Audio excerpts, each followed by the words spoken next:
What we're running here in Leeds is the Leeds Lung Health Check programme. This is funded by a local charity, Yorkshire Cancer Research, and we're inviting people from the community who might be at risk of lung disease for a lung health check, or what we're calling an MOT of their lungs.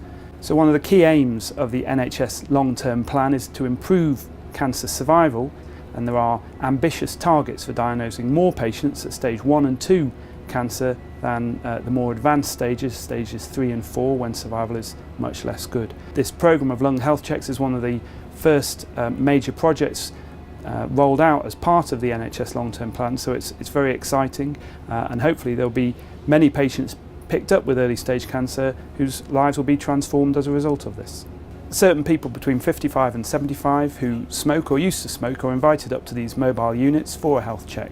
That'll involve a consultation with one of our nurses, checking of their lung function, and then for a proportion of people a screening CT scan, and that's a detailed X-ray taking pictures of the lung to detect any early signs of lung disease.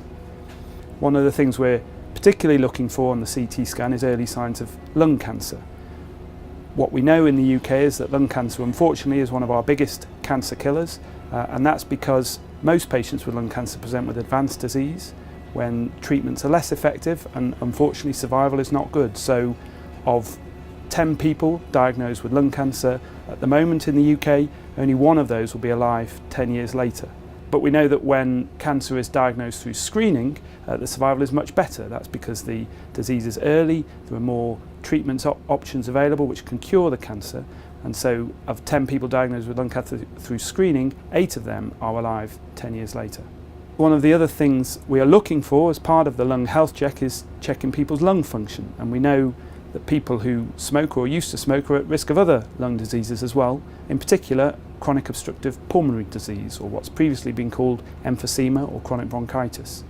And we are, through this programme in Leeds, we are finding about 1 in 5 people who come for a lung health check have COPD and didn't know anything about it, and so we're able to refer those on for further tests and, if needed, treatment. So this is another benefit of this lung health check approach.